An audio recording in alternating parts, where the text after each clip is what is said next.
Alright, and here we are with Stage 4. Personally, my favorite stage in the game.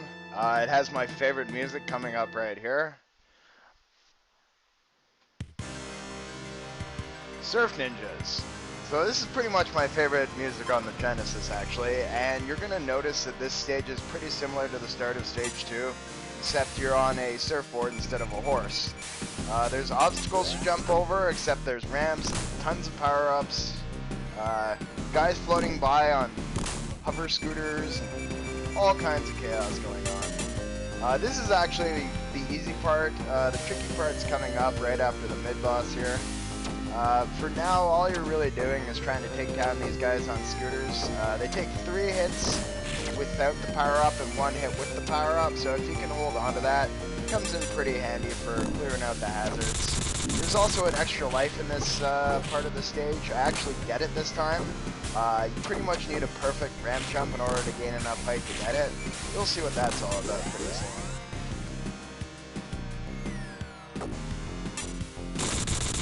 These guys like to drop mines. They do about 1 point of damage. Not too threatening.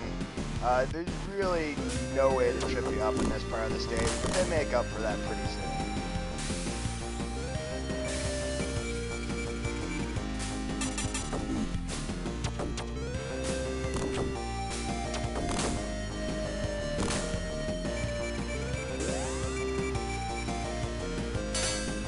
There's the extra life. More than 9 lives.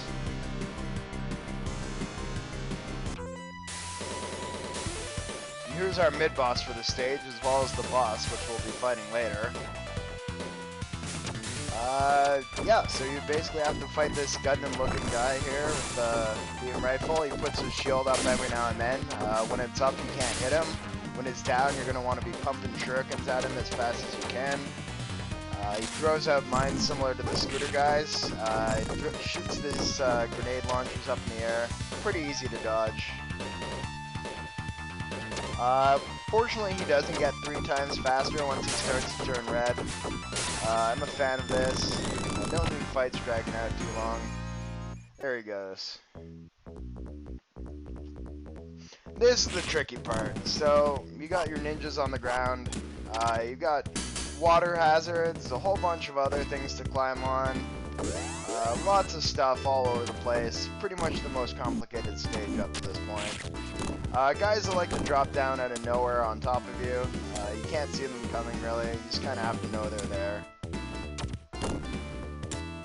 These guys are the worst. They shoot these flamethrowers out. The hitbox on it is a lot bigger than it looks like. If you get hit by it, you get bounced back. If you're over the water, you're probably gonna die.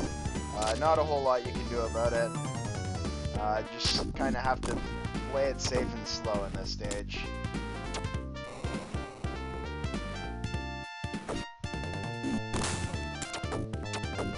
Also, it does about 3 damage too, which is very high for this point in the game.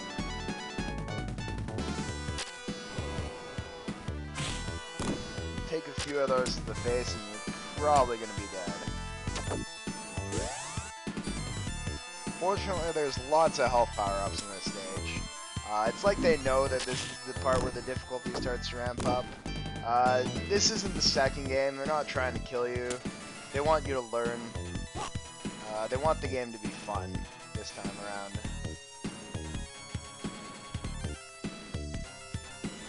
Slow and steady. These guys, for some reason, give me a ton of trouble. They like to change the pattern they fly in. It's almost as if they're trying to avoid you. Their shurikens seem more perfectly placed than any enemy up to this point. I just decided to go for it here, which is probably a bad idea. I managed to accidentally get him with the shuriken there. These guys take more than 1 hit.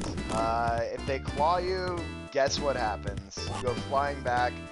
You're going to want to be holding up all the time so that you're guaranteed to grab onto the ledges and not die.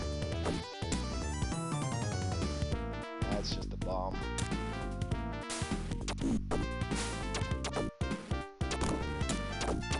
Fortunately, the knockback isn't too bad in this game compared to Ninja Gaiden.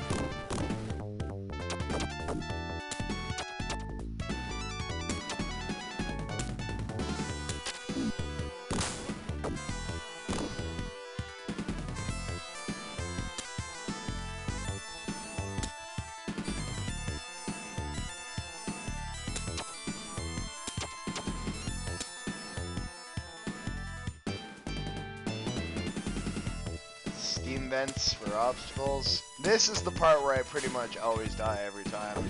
So you got your thing here, it's not a power-up, it's a bomb. It's kind of a dick place to put that, and then that guy gets me right there. Fortunately, I have about 11 lives, so not a big deal. The game's nice enough not to put you back right at the start of the whole area. There's a checkpoint pretty much right near the end of it. So I don't have to do all of that again. This time I know the guy is there. Not gonna play his game.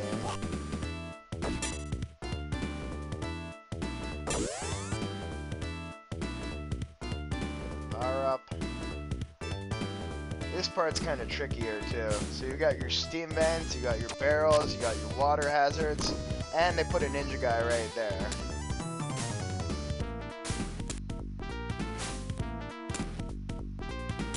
That's pretty much the last major hazard.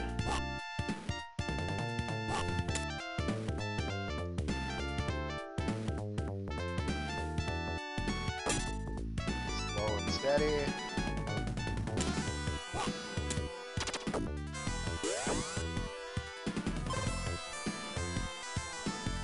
Alright. Going back out on the water to fight the boss now. So you saw this guy earlier, he's a big gun machine. First phase is pretty easy. His weak point is his whole body. Fakes his death. There's no way it's going to be that easy. This guy starts to rebuild himself, putting guns in different places. Now his weak point is his gun, which is really hard to hit. It's easy. One of the better ways to do this is to try to bounce on his gun with jump kicks. I don't know why I don't do it. Now his weak point is that little shoulder thing. He's gonna start throwing down missiles at you. Try to ram you a little bit. I start deciding it's a good idea to probably jump kick him. Now I notice my health's starting to get a little low, so I'm gonna pull out Kairu here and just finish this phase of the fight. Now his weak point is his whole body again, but he starts shooting this huge laser at you. Hang in close, start whiffing the shurikens as fast as you can. Fortunately, it's hard to run out here. It gives you 5 shurikens every 10 seconds or so. There's also health power-ups at this part too. And we're done. That was kind of close. Alright, now the real fun starts to happen. See you next time.